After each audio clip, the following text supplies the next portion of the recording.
Hello viewers, welcome to our in education unit.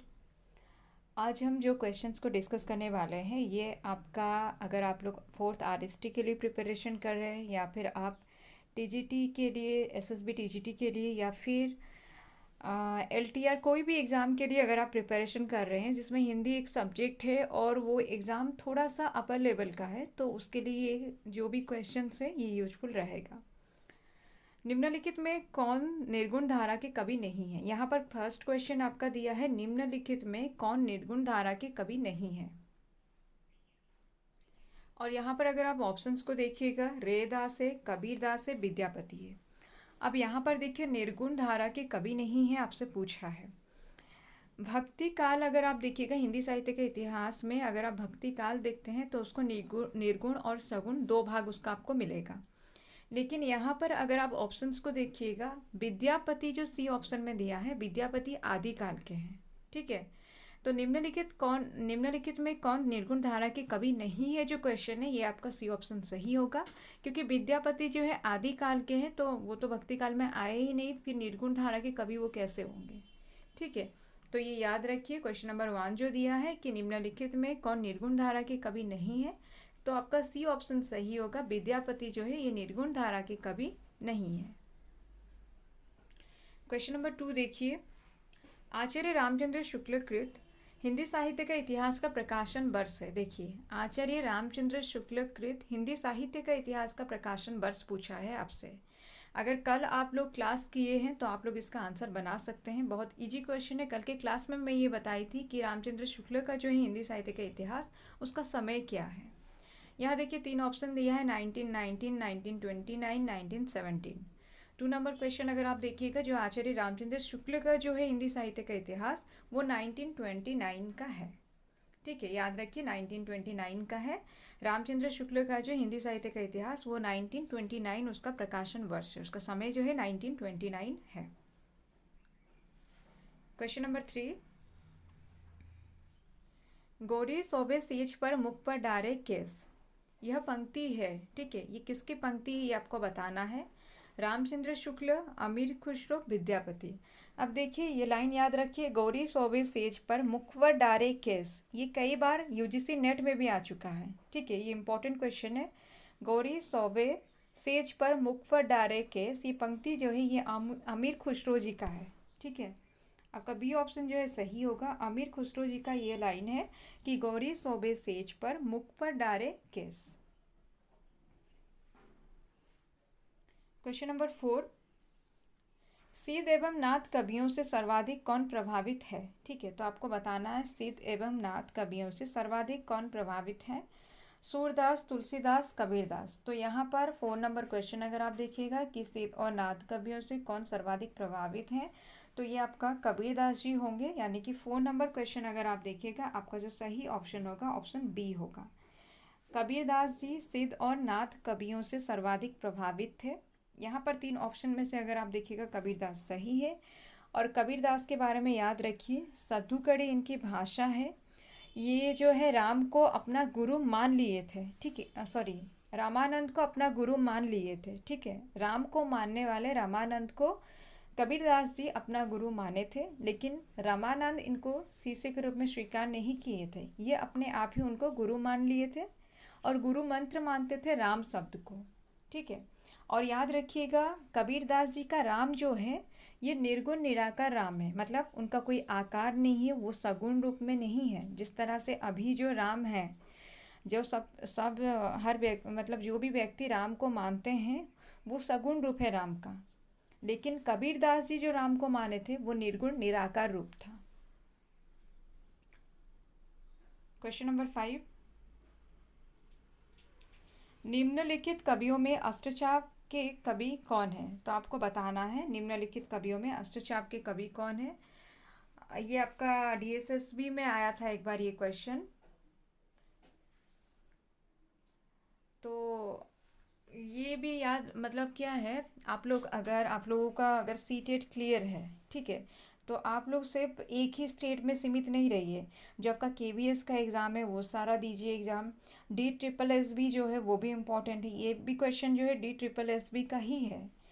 तो वो सब भी देते रहिए, कहीं ना कहीं आप लोगों का सिलेक्शन हो जाएगा। अगर आप लोग का प्रिपरेशन सही से चल रहा है तो कहीं पर कोई भी पोस्ट में अगर आप लोग अप्लाई करते हैं तो आपका उसमें सिलेक्शन हो जाएगा। इसलिए और एक चीज़ क्या होता है कि सारे बच्चे क्या करते हैं, जब आप लोगों का नोटिफिकेशन आउट होता है, इवन जब आप लोग फॉर्म फिल करते हैं, फॉर्म फिल करने के बाद आप लोग पढ़ना शुरू करते हैं, जबकि आपको करना क्या है, जब पोस्ट आया ही नहीं है, अभी जैसे पोस्ट आने वाला है, LTR का पोस्ट आने वाला है, 4th RST आएगा, लेकिन अभी तक उसका कोई नोटिफिकेशन आउट नहीं हुआ है, तो आप लोगों को प्रिपरेशन अभी से करना चाहिए। आप लोग अगर बोलिएगा कि हम लोग के पास में नोटिफिकेशन आएगा फिर हम प्रिपरेशन करेंगे, तब बहुत लेट हो चुका है। तो देखिए जो यहाँ पर क्वेश्चन है, निम्नलिखित कवियों में अष्टचाप कवि कौन है, अष्टचाप की कवि कौन है, तो यहाँ पर सूरदास, तुलसीदास, रहीमदास, बिहारी लाल दिया गया है। आप अगर देखिएगा अष्टचाप के कवि कौन है जो यहाँ पर पूछा है, यही क्वेश्चन आपका RST में भी आया था, अष्टचाप के प्रमुख कवि कौन है, ऐसा क्वेश्चन था। तो सूरदास ही ऑप्शन होगा कि अष्टचाप के कवि में जो प्रसिद्ध हैं वो सूरदास जी हैं। ठीक है, 5 का आपका ये ऑप्शन सही है। क्वेश्चन नंबर 6, चिंतामणि के रचयिता कौन है, चिंतामणि के रचयिता कौन है। कल हम रामचंद्र शुक्ल के बारे में पूरा डिटेल में पढ़े थे, तो रामचंद्र शुक्ल को जो भी उनको समझ गए हैं रामचंद्र शुक्ल के बारे में, कल का क्लास जो भी किए हैं ना, वो अभी बहुत सारा क्वेश्चन को सही करने वाले हैं। तो देखिए चिंतामणि के रचयिता यहाँ पर पूछा गया है, ऑप्शन देखिए, जयशंकर प्रसाद, महावीर प्रसाद द्विवेदी, रामचंद्र शुक्ल, हरिऔध। तो आप अगर देखिएगा यहाँ पर चिंतामणि जो है, इसके लेखक जो है, इसके रचयिता जो है रामचंद्र शुक्ल है। आपका 6 नंबर क्वेश्चन का सी ऑप्शन सही है, चिंतामणि जो है रामचंद्र शुक्ल का है। क्वेश्चन नंबर 7, हिंदी का पहला महाकाव्य कौन सा है। ठीक है, अब आपसे पूछा गया हिंदी का पहला महाकाव्य कौन सा है, पद्मावत, प्रिय प्रवास, पृथ्वीराज रासो, मृगावती। अब देखिए खड़ी बोली का प्रथम महाकाव्य अगर आपसे पूछता तो आप प्रिय प्रवास करते, और यहाँ पर पूछा है क्या, हिंदी का पहला महाकाव्य कौन सा है, तो हिंदी का पहला महाकाव्य जो माना गया है वो आपका सी ऑप्शन सही होगा, पृथ्वीराज रासो को माना गया है हिंदी का पहला महाकाव्य। ये चंद्र बरदाई ने लिखा है, और चंद्र बरदाई द्वारा लिखित है, इसके साथ साथ पृथ्वीराज चौहान के ऊपर में ये आधारित है। और कभी कभी क्वेश्चन आपका आता है, चंद्र बरदाई जो है ये किसके दरबारी कवि थे, तो पृथ्वीराज रासो इनकी रचना है, तो पृथ्वीराज चौहान के ये दरबारी कवि थे। ठीक है, और ये पृथ्वीराज रासो जो है इसको हिंदी का प्रथम महाकाव्य बोला जाता है। ठीक है, याद रखिए हिंदी का प्रथम महाकाव्य जो है ये पृथ्वीराज रासो है, और इसके लेखक जो है चंद्र बरदाई जी हैं। क्वेश्चन नंबर 8, बरियां बीती बल गया, अस बुरा कमाया, हरि जिन छाड़े हाथ थे, दिन नेड़ा आया। पंक्तियों के रचयिता कौन है, यहाँ पर पंक्ति जो दिया गया है इसके रचयिता पूछा गया है। ऑप्शन देखिए, कबीरदास, रहीम, सूरदास, घनानंद। अब अगर देखिएगा ये जो पंक्ति दिया गया है कि बरियां बीती बल गया, अस बुरा कमाया, हरि जिन छाड़े हाथ थे, दिन नेड़ा आया, ये जो दिया गया है इसके जो रचयिता जो है वो कबीरदास जी है। तो ये बहुत इंपॉर्टेंट है, इसका ये पंक्ति जो है कबीरदास जी का है, ये याद रखिएगा। और कबीरदास जी के बारे में ये भी याद रखिए कि कबीरदास जी जो थे वो कभी कुछ नहीं लिखे थे, उनको पढ़ना लिखना नहीं आता है। वो जो जो बोले थे उनका शिष्य उसको लिख लिए थे, उनके जो भी शिष्य थे वो लोग लिख लिए थे, कबीरदास जी कभी कुछ लिखे नहीं है। पंच परमेश्वर कहानी के लेखक कौन है, रामधारी सिंह दिनकर, प्रेमचंद, मैथिली शरण गुप्त, सुमित्रा नंदन पंत। 9 नंबर क्वेश्चन अगर आप देखिएगा, पंच परमेश्वर कहानी जो है ये आपसे पूछा गया है कि पंच परमेश्वर कहानी के लेखक कौन है।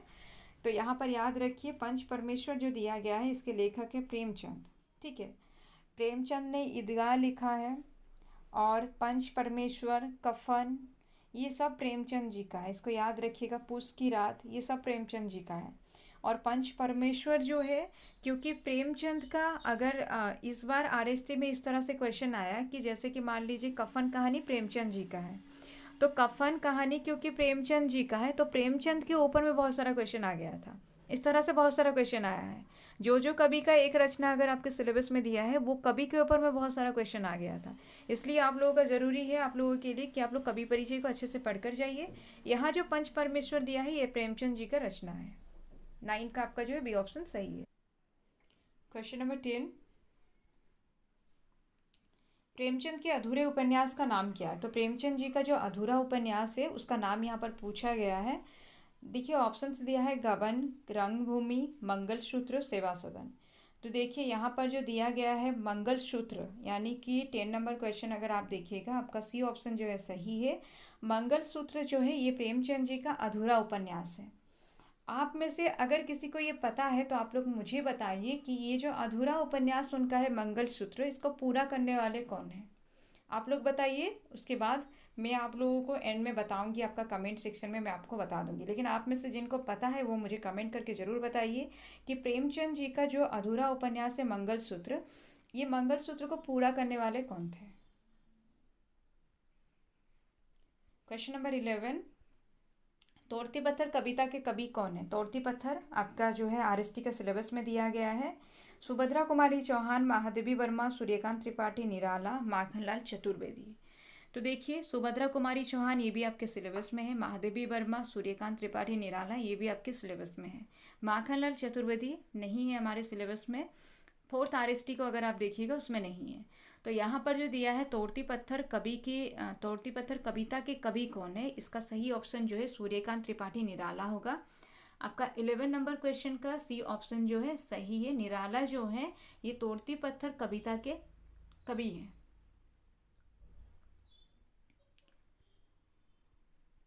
क्वेश्चन नंबर 12, बीजक किस रचयिता की रचनाओं का संग्रह है? तो आपको बताना है बीजक जो है किस रचयिता के रचनाओं का संग्रह है, मतलब किनकी रचनाओं का संग्रह को हम बीजक नाम से जानते हैं, ये पूछा गया है। तो इसमें ऑप्शंस अगर आप देखिएगा जायसी, तुलसी, कबीर, सूरदास। 12 नंबर क्वेश्चन बहुत इजी क्वेश्चन है, आप सबको इसका आंसर पता होगा। 12 का क्या आंसर सही होगा आप लोग मुझे कमेंट करके बताइए। क्वेश्चन नंबर 13, मानवता की सामान्य भावना को आगे करके निम्न श्रेणी की जनता में आत्मगौरव का भाव जागृत करने वाले सर्वश्रेष्ठ कवि कौन थे? देखिए यहाँ पर क्वेश्चन को पहले अच्छे से समझ लीजिए। यहाँ दिया है मानवता की सामान्य भावना को आगे करके निम्न श्रेणी की जनता में आत्मगौरव का भाव जागृत करने वाले कौन थे? तो आत्मगौरव का भाव जागृत करने वाले वो भी किन में? निम्न श्रेणी की जनता में। वो कवि कौन है जो निम्न श्रेणी की जनता में आत्मगौरव का भाव जागृत करते थे? तो यहाँ पर अगर 13 का ऑप्शंस देखिएगा तुलसीदास, कबीरदास, जायसी, सूरदास। तो यहाँ पर देखिए बी ऑप्शन आपका सही है। कबीरदास जो है ये सही आंसर है आपका, सही ऑप्शन है आपका। कबीरदास जी ही हैं जिन्होंने निम्न श्रेणी की जनता में आत्मगौरव का भाव को जागृत किया है। नेक्स्ट क्वेश्चन देखिए, क्वेश्चन नंबर 14, छायावाद के प्रवर्तक का नाम क्या है? आप देखिए छायावाद का प्रवर्तक पूछा गया है आपसे। तो छायावाद के प्रवर्तक जो है यहाँ पर 4 ऑप्शन से देखिए, सुमित्रा नंदन पंत, श्रीधर पाठक, मुकुटधर पांडे, जयशंकर प्रसाद। 14 नंबर क्वेश्चन अगर आप देखिएगा आपका सही ऑप्शन जो है ये आपका ऑप्शन डी जो है ये सही होगा। जयशंकर प्रसाद जो है इनको छायावाद का प्रवर्तक माना जाता है। ठीक है, याद रखिएगा जयशंकर प्रसाद को छायावाद का प्रवर्तक माना जाता है। स्कंदगुप्त, चंद्रगुप्त ये सब जयशंकर प्रसाद का ही है। क्वेश्चन नंबर 15, जन्मजय का नाग यज्ञ किसकी कृति है? बहुत इंपॉर्टेंट है, याद रखिए जन्मजय का नाग यज्ञ जो है किसकी कृति है? सिद्ध गोविंद दास, जयशंकर प्रसाद, लक्ष्मी नारायण लाल, गोविंद वल्लभ पंत। 15 नंबर क्वेश्चन अगर आप देखिएगा 15 का आपका बी ऑप्शन जो है सही होगा। जन्मजय का नाग यज्ञ जो है ये जयशंकर प्रसाद का रचना है। ठीक है, इंपॉर्टेंट है, याद रखिए जन्मजय का नाग यज्ञ जो है ये जयशंकर प्रसाद जी का रचना है। बी ऑप्शन जो है आपका सही है। क्वेश्चन नंबर 16, होरी मुंशी प्रेमचंद के किस उपन्यास का प्रमुख पात्र है? आपको बताना है होरी पात्र जो है प्रेमचंद जी का किस उपन्यास का प्रमुख पात्र है? कर्मभूमि, गोदान, गबन, रंगभूमि। ठीक है, तो यहाँ पर देखिए 16 नंबर क्वेश्चन अगर आप देखिएगा यहाँ पर प्रेमचंद के बारे में बोला गया है। उपन्यास सम्राट बोला जाता है प्रेमचंद को, और इनकी रचना जो है आदर्श उन्मुख यथार्थवादी, मतलब यथार्थ यानी कि अभी जो चल रहा है उस पर आधारित प्रेमचंद लिखते थे, लेकिन आदर्श की ओर उन्मुक्त रहता है, मतलब जो हो रहा है समाज में उसको वो दर्शाते थे, लेकिन अंत उसका कैसे होता था? आदर्श रूप को लेकर अंत होता था। जैसे कि मान लीजिए आप एक उदाहरण ले लीजिए, कर्मभूमि उपन्यास। यथार्थ परिस्थिति को दर्शाया गया, यथार्थ वातावरण में वो उपन्यास को लिखा गया, लेकिन आदर्श की ओर उन्मुख रहा। जैसे कि अमरकांत जो है वो नैना की ओर, सॉरी, अमरकांत की बहन थी नैना, और वो जो है अमरकांत जो है वो जो कौन थी, जो एक जो वृद्धा थी और उनकी जो पोती थी सकीना, उसकी ओर आकर्षित था कौन, अमरकांत। उसकी ओर आकर्षित रहने के बावजूद अंत में क्या दिखाया जाता है कि ये अपनी पत्नी को स्वीकार करता है और अपनी गलती को मान लेता है। मतलब पत्नी को स्वीकार करता है, उन लोगों का जो पति पत्नी वाला रिश्ता को जो है वो संभाल लेता है। ये क्या हुआ, एक तरह से आदर्श को दिखाया गया। उसी तरह क्या है, प्रेमचंद जो लिखते हैं वो आदर्श की ओर उन्मुख रहता है और यथार्थ पर आधारित रहता है। यथार्थवादी हैं प्रेमचंद जी और आदर्श की ओर उन्मुक्त रहता है इनकी हर रचना। यहाँ पर अभी क्वेश्चन है, होरी मुंशी प्रेमचंद की किस उपन्यास का प्रमुख पात्र है। तो यहाँ पर देखिए, कर्मभूमि, गोदान, गबन, रंगभूमि में से आपका गोदान ऑप्शन जो है सही है। 16 नंबर क्वेश्चन अगर आप देखिएगा, 16 नंबर क्वेश्चन अगर आप देखिएगा, आपका जो सही ऑप्शन जो है ये आपका होगा गोदान। गोदान जो है, गोदान का ही एक पात्र है होरी। और गबन और गोदान में अंतर देखिए, गबन जो है, इससे क्वेश्चन आया था इस बार। गबन में क्या है, गबन उपन्यास में आपका नारी की अलंकार के प्रति अपना जो लगाव है, या नारी जो है एक अलंकार के प्रति किस तरह से आकर्षित है, नारी की अलंकार प्रियता को दर्शाया गया है गबन में। गोदान में क्या है, ये किसान जीवन पर आधारित है। और कर्मभूमि तो हमारे सिलेबस में है, आप लोगों का ओस्टेट में भी है, आरएसटी में भी है, इसके बारे में तो आप लोगों को पता होगा। 16 का आपका बी ऑप्शन सही है, होरी जो है गोदान का एक पात्र है। क्वेश्चन नंबर 17, सुमित्रानंदन पंत की कृति कौन सी है। तो सुमित्रानंदन पंत की कृति कौन सी आपको बताना है। लोकायतन, लहर, त्रिधारा, परिमल। तो देखिए, सुमित्रानंदन पंत की कृति जो है ये आपका ए ऑप्शन सही होगा। लोकायतन जो दिया है ये सुमित्रानंदन पंत की कृति है। क्वेश्चन नंबर 18,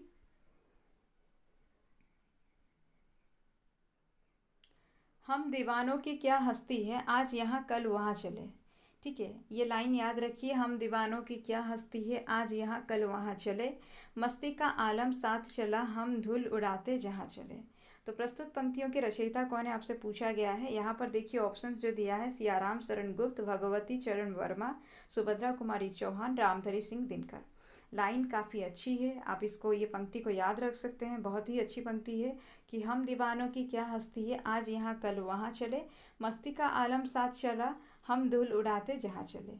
तो ये आपका भगवती चरण वर्मा की पंक्ति है, क्योंकि ये पंक्ति इंपॉर्टेंट है इसलिए सिर्फ मैं इसको दी हूँ, याद रखिएगा, भगवती चरण वर्मा ये कहते हैं।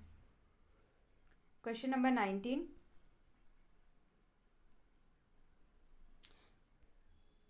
भारत भारती के रचनाकार कौन है। ठीक है, भारत भारती के रचनाकार कौन है। गोपाल शरण सिंह नेपाली, नरेश मेहता, मैथिली शरण गुप्त, धर्मवीर भारती। तो यहाँ देखिए, जो आपका 19 नंबर क्वेश्चन दिया है इसका सही ऑप्शन जो है मैथिली शरण गुप्त होगा। 19 का सी ऑप्शन आपका सही है। भारत भारती जो है मैथिली शरण गुप्त जी की रचना है।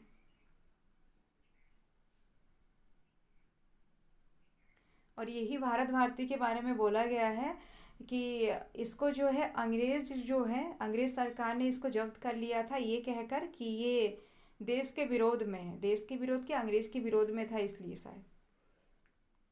हिंदी के सर्वप्रथम प्रकाशित पत्र का नाम क्या है। तो हिंदी के सर्वप्रथम प्रकाशित पत्र का नाम क्या है, यहाँ पर पूछा है। 20 नंबर क्वेश्चन अगर आप देखिएगा, यहाँ पर दिया सम्मेलन पत्रिका, उद्दंत मार्तन, सरस्वती नागरी प्रचारिणी पत्रिका। 20 नंबर क्वेश्चन अगर आप देखिएगा, हिंदी के सर्वप्रथम प्रकाशित पत्र का नाम जो है वो होगा उद्दंत मार्तंड। इंपॉर्टेंट है, इसको याद रखिए, उद्दंत मार्तंड जो है ये आपका हिंदी के सर्वप्रथम प्रकाशित पत्र का नाम है। क्वेश्चन नंबर 21, निम्न में से कौन सी प्रेमचंद की प्रसिद्ध रचना है। तो यहाँ इसमें से पूछा गया है प्रेमचंद की प्रसिद्ध रचना। देखिए, उसने कहा था ताई, खड़ी बोली, पंच परमेश्वर। तो यहाँ पर अगर आप देखिएगा, आपका 21 का सही ऑप्शन जो है पंच परमेश्वर होगा। प्रेमचंद जी की प्रसिद्ध रचना जो है ये आपका पंच परमेश्वर है। 21 का ये ऑप्शन आपका सही है। प्रेमचंद जी की प्रसिद्ध रचना जो है पंच परमेश्वर है। क्वेश्चन नंबर 22, कबीरदास की भाषा क्या थी? ब्रज, कन्नौजी, सधुकड़ी, खड़ी बोली। तो 22 नंबर क्वेश्चन अगर आप देखते हैं, कबीरदास जी की भाषा जो है सधुकड़ी है। 22 का सी ऑप्शन आपका सही है। क्वेश्चन नंबर 23, राजा भोज का सपना किसकी कहानी है? यह पूछा गया है, राजा भोज का सपना किसकी कहानी है? जो आपका हिंदी की पहली कहानी का दौर में ये भी शामिल है, राजा भोज का सपना जो है। और कुछ किताब में राजा भोज का सपना को हिंदी की पहली कहानी भी माना गया है। तो 23 नंबर क्वेश्चन अगर आप देखिएगा, इंशाअल्लाह खा दिया है शिव प्रसाद, सितारे हिंद, चंद्रवरदाई, पृथ्वीराज चौहान। तो 23 का अगर 23 नंबर देखिएगा, अगर कंफ्यूज हो सकते हैं ए और बी में कि राजा भोज का सपना जो है इसके लेखक कौन है, कहानीकार कौन है। तो यहाँ पर देखिए शिव प्रसाद सितारे हिंद जो है ये राजा भोज का सपना इन्हीं का रचना है। हिंदी के पहले कहानी के दौर में ये शामिल है राजा भोज का सपना, और इसके लेखक जो है शिव प्रसाद सितारे हिंद है।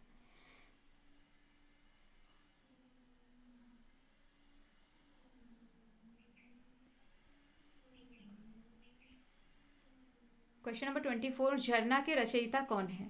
अब झरना जो है काव्य संग्रह है, इसके रचयिता कौन है ये पूछा गया है आपसे। सोहनलाल द्विवेदी, महादेवी वर्मा, जयशंकर प्रसाद, सुभद्रा कुमारी चौहान। तो 24 नंबर क्वेश्चन अगर आप देखिएगा, ये जो झरना दिया है, झरना एक काव्य संग्रह है, इसके रचयिता जो है जयशंकर प्रसाद जी हैं। 24 का सी ऑप्शन सही है, झरना के रचयिता जयशंकर प्रसाद जी हैं। क्वेश्चन नंबर 25, अबला जीवन है तेरी यही कहानी, आंचल में है दूध और आंखों में पानी। ये जो पंक्ति है ये हर बार एग्जाम में पूछा जाता है, इस बार भी पूछा गया है। 25 नंबर क्वेश्चन अगर आप देखिएगा, इसमें पूछा गया है किस काव्य की है, ठीक है, किसकी है और किस काव्य की है, ये दोनों तरह से क्वेश्चन आ सकता है। कामायनी, साकेत, यशोधरा, आंसू। तो यहाँ पर अगर आप देखिएगा, आपका सही ऑप्शन जो है सी होगा, यशोधरा से ही है। अबला जीवन है तेरी यही कहानी, आंचल में है दूध और आंखों में पानी, ये जो पंक्ति है ये यशोधरा से लिया गया है। 25 का सी ऑप्शन आपका सही है। क्वेश्चन नंबर 26, कामायनी के रचनाकार कौन है? कामायनी जो है इसके रचनाकार कौन है? जयशंकर प्रसाद, सुमित्रानंदन पंत, श्रीकांत त्रिपाठी निराला, महादेवी वर्मा। तो कामायनी जो है याद रखिए, कामायनी जो है प्रसाद जी का है, और प्रसाद जी की ये अंतिम कृति भी है कामायनी। बहुत इंपॉर्टेंट है, इससे क्वेश्चन पूछा जाता है, तो याद रखिए जयशंकर प्रसाद जी का ही है कामायनी। क्वेश्चन नंबर 27, पल्लव किसकी रचना है? सुमित्रानंदन पंत, महादेवी वर्मा, हरिवंश राय बच्चन, रामधरी सिंह दिनकर। तो पल्लव अगर आप देखिएगा, पंत और पल्लव याद रखिए, इम्पॉर्टेंट है, और इस तरह से आप याद रख सकते हैं पल्लव पंत, सुमित्रानंदन पंत की रचना है पल्लव। क्वेश्चन नंबर 28, अशोक के फूल निबंध संग्रह के रचनाकार कौन है? अशोक के फूल जो है आपका ओस्टेट में भी है, आरएसटी में भी है। तो अशोक के फूल के रचनाकार जो है ये एक निबंध संग्रह है, और इसके रचनाकार इसमें पूछा गया है कुबेरनाथ राय, गुलाब राय, रामचंद्र शुक्ल, हजारी प्रसाद द्विवेदी। 28 नंबर क्वेश्चन अगर आप देखिएगा, आपका सही ऑप्शन जो है डी है, हजारी प्रसाद द्विवेदी का है अशोक के फूल। कंफ्यूज हो जाते हैं सब कि अशोक के फूल हजारी प्रसाद द्विवेदी का है या रामचंद्र शुक्ल का है। तो रामचंद्र शुक्ल के बारे में याद रखिए, क्रोधी है शुक्ल, क्रोध जो है रामचंद्र शुक्ल का है, और अशोक के फूल जो है हजारी प्रसाद द्विवेदी का है। एक आप याद रखिए कि क्रोधी जो है शुक्ल है, तो आपको याद रहेगा कि अशोक के फूल जो है शुक्ल का नहीं, यानी कि हजारी प्रसाद द्विवेदी जी का है। क्वेश्चन नंबर 29, हिमालय के आंगन में उसे प्रथम किरणों का दे उपहार, उषा ने हंस अभिनंदन किया और पहनाया हीरे का हार। पहनाया हीरक हार, ये जो आपका 29 नंबर क्वेश्चन दिया है, इसमें पूछा गया है कि प्रस्तुत पंक्तियों के रचयिता कौन है? रामधरी सिंह दिनकर, माखनलाल चतुर्वेदी, जयशंकर प्रसाद, मैथिली शरण गुप्त। 29 नंबर क्वेश्चन अगर आप देखिएगा, 29 का सही ऑप्शन जो है सी है, हिमालय के आंगन में उसे प्रथम किरणों का दे उपहार, उषा ने हंस अभिनंदन किया और पहनाया हीरक हार, ये जो है जयशंकर प्रसाद जी का ही है पंक्ति। याद रखिएगा 29 का सी ऑप्शन आपका सही है। क्वेश्चन नंबर 30, तुलसीदास के रचनाकार कौन है? तुलसीदास के रचनाकार कौन है यहाँ पर पूछा है। तो ऑप्शन से देखिए केशव दास, सूर्यकांत त्रिपाठी निराला, डॉक्टर रामविलास शर्मा, महादेवी वर्मा। तो 30 नंबर क्वेश्चन जो है ये आपका बी ऑप्शन आपका सही होगा। तुलसीदास के रचनाकार जो है सूर्यकांत त्रिपाठी निराला जी हैं। और यहाँ पर और एक क्वेश्चन भी आप लोगों के लिए है कि तुलसीदास जो है और भी कोई लिखे हैं, कौन लिखे हैं ये आप लोग कमेंट के थ्रू मुझे बताइए। बाकी यहाँ पर जो ऑप्शंस को अगर आप देखिएगा, सूर्यकांत त्रिपाठी निराला जो है तुलसीदास के रचनाकार हैं। क्वेश्चन नंबर 31, बूंदेले हरबोलो के मुँह हमने सुनी कहानी थी, खूब लड़ी मर्दानी वो तो झांसी वाली रानी थी। ये जो पंक्ति है इसके रचनाकार कौन है आपसे पूछा गया है, रचयिता कौन है? सत्यनारायण पांडे, मैथिली शरण गुप्त, सुभद्रा कुमारी चौहान, महादेवी वर्मा। 31 नंबर क्वेश्चन अगर आप देखिएगा, यहाँ जो बूंदेले हरबोलो के मुँह हमने सुनी कहानी थी, खूब लड़ी मर्दानी वो तो झांसी वाली रानी थी, ये झांसी की रानी से लिया गया है, जिसकी कवयित्री जो है सुभद्रा कुमारी चौहान जी हैं। क्वेश्चन नंबर 32, मैं नीर भरी दुख की बदली महादेवी वर्मा का उपयुक्त गीत उनके किस काव्य संग्रह से संबंध है? निहार, रश्मि, नीरजा, सांध्य गीत। तो देखिए मैं नीर भरी दुख की बदली जो दिया है ये महादेवी वर्मा जी की काव्य संग्रह जो है ये आपका सांध्य गीत से संग्रहित है। मैं नीर भरी दुख की बदली याद रखिए, ये सांध्य गीत से लिया गया है, सांध्य गीत में ये संग्रहित है। उसके बाद देखिए नेक्स्ट क्वेश्चन, सखी वो मुझसे कहकर जाते, प्रस्तुत पंक्तियों के रचयिता कौन है? सखी वे मुझसे कहकर जाते ये आपका यशोधरा से लिया गया है और मैथिली शरण गुप्त जो है इसके रचयिता है। 33 नंबर क्वेश्चन इंपॉर्टेंट है, याद रखिए, सखी वे मुझसे कहकर जाते ये मैथिली शरण गुप्त जी की रचना है, गुप्त जी की पंक्ति है, यशोधरा रचना से ये लाइन ली गई है। क्वेश्चन नंबर 34, निर्गुण भक्ति काव्य के प्रमुख कवि कौन है? यहाँ पर पूछा गया निर्गुण भक्ति काव्य के प्रमुख कवि कौन है? सूरदास, तुलसीदास, कबीरदास, केशवदास। तो यहाँ पर अगर आप देखिएगा, यहाँ जो दिया गया है 4 ऑप्शन, उसमें से सही ऑप्शन जो है आपका सी होगा। कबीरदास जो है ये निर्गुण भक्ति धारा के कवि हैं। तो आपका 34 नंबर क्वेश्चन अगर आप देखिएगा सी ऑप्शन आपका सही है, निर्गुण भक्ति काव्य के प्रमुख कवि जो हैं वो कबीरदास जी हैं। क्वेश्चन नंबर 35, हिंदी कविता को छंदों की परिधि से मुक्त कराने वाले कौन है? तो हिंदी कविता को छंदों की परिधि से मुक्त कराने वाले कौन है ये आपसे पूछा गया। सुमित्रा नंदन पंत, जयशंकर प्रसाद, महादेवी वर्मा, सूर्यकांत त्रिपाठी निराला। 35 नंबर क्वेश्चन अगर आप देखिएगा, आपका सही ऑप्शन जो है ये आपका डी सही होगा। हिंदी काव्य को छंदों की परिधि से मुक्त कराने वाले निराला थे। याद रखिएगा, बहुत इंपॉर्टेंट है ये कि कविता को, हिंदी कविता को छंदों की परिधि से मुक्त किए थे कौन? सूर्यकांत त्रिपाठी निराला। क्वेश्चन नंबर 36, अतीत के चलचित्र के रचयिता कौन है? जयशंकर प्रसाद, सूर्यकांत त्रिपाठी निराला, महादेवी वर्मा, सुमित्रा नंदन पंत। 36 नंबर क्वेश्चन अगर आप देखिएगा, अतीत के चलचित्र जो दिया गया है इसके जो रचयिता हैं वो आपका सी ऑप्शन सही होगा, महादेवी वर्मा जी हैं। अतीत के चलचित्र याद रखिए, कभी कभी क्वेश्चन में पूछता है, महादेवी वर्मा है इसके रचयिता।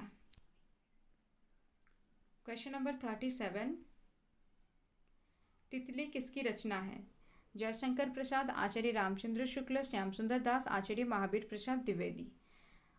तो यहाँ पर अगर आप देखिएगा तितली पूछा गया है आपसे, तो जयशंकर प्रसाद जो है इसके रचना, ये जो रचना जो है जयशंकर प्रसाद जी का है। 37 का ये ऑप्शन आपका सही है कि जयशंकर प्रसाद जी की है तितली।